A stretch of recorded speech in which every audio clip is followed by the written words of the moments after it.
Salam, salam sehat bagi anak-anak Tuhan di mana saja kita berada. Saya harap kita semua dalam keadaan yang sehat. Pada saat ini saya kembali mengajak kita semua untuk kita belajar bersama-sama renungan singkat yang saya beri judul Dosa Memikat Hati. Ayat referensinya terdapat di Yakobus pasal 1 ayat 12 sampai ayat yang ke-18. Kita bisa baca di situ.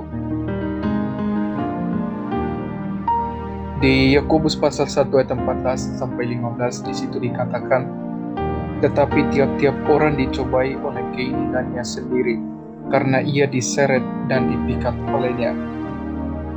Ayat yang ke-15, dan apabila keinginan itu telah dibuahi, ia melahirkan dosa, dan apabila dosa itu sudah matang, ia melahirkan maut, kematian. Nah, selanjutnya, dosa itu datang melalui proses atau tahapan. Tidak ada orang yang mendadak jatuh ke dalam dosa tanpa melalui proses atau tahapan. Dosa masuk ke dalam hidup seseorang melalui proses yang seringkali tidak disadari. Alih-alih mengakui dengan jujur bahwa mereka telah melakukan dosa, mereka adalah orang bergila. Mereka suka mencari alasan dan suka menyalahkan situasi atau keadaan, menyalahkan orang lain, dan bahkan mereka berani menyalahkan Tuhan. Ketika memakan buah terlarang, Adam dan Hawa berdari dan saling berlempar tanggung jawab ketika ditanya Tuhan. Manusia itu menjawab, manusia yang dimaksud di sini adalah Adam. Adam menjawab, perempuan yang kau tempatkan di sisiku, dialah yang memberi dari buah pohon itu kepadaku, maka aku makan. Kemudian Tuhan berfirman kepada perempuan itu, apakah yang telah kau perbuat ini? Jawab perempuan itu, atau di sini dimaksudkan adalah Hawa, ular itu yang memperdayakan aku, maka aku makan. Kita bisa lihat di dalam Kejadian pasal 3 ayat 12 hingga ayat yang ke-13. Nah, mari kita melihat penyebab dosa. Nah, penyebab dari dosa adalah keinginan-keinginan manusia sendiri. Sedangkan iblis adalah si pemicu, yaitu menggoda manusia.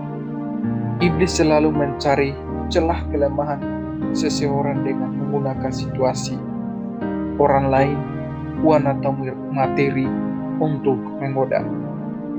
Pada saat godaan datang, keputusan dan pilihan ada pada kita sendiri. Jadi ini sangat penting.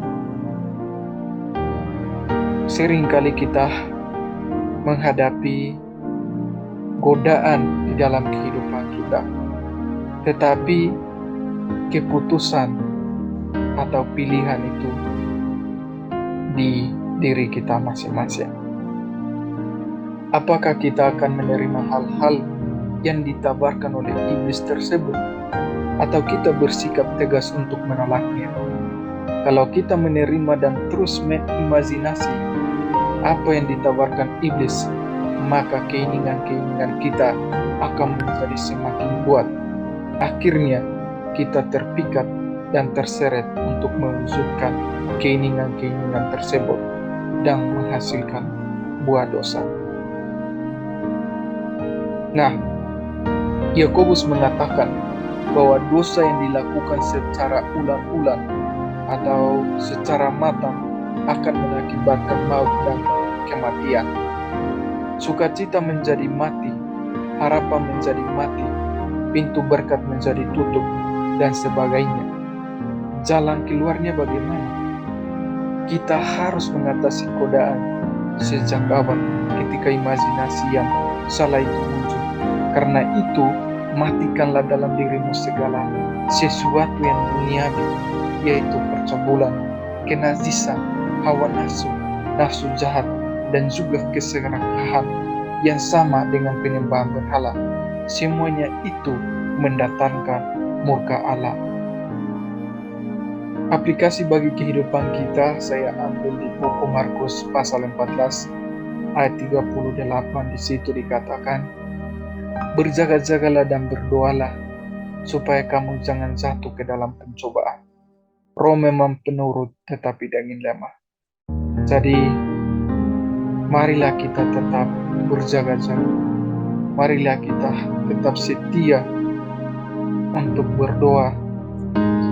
Kita harus rajin berdoa. Supaya apa? Supaya kita jangan jatuh ke dalam pencobaan. Karena kita tahu bahwa daging kita lemah. Oleh karena itu, marilah kita tetap berdoa dan berjaga-jaga. Dan yang terakhir adalah berjaga-jagalah dalam doa adalah langkah awal agar terhindar dari percobaan. Kiranya renungan singkat ini bisa membantu kita untuk kita lebih baik ke depannya. Tuhan memberkati kita semua.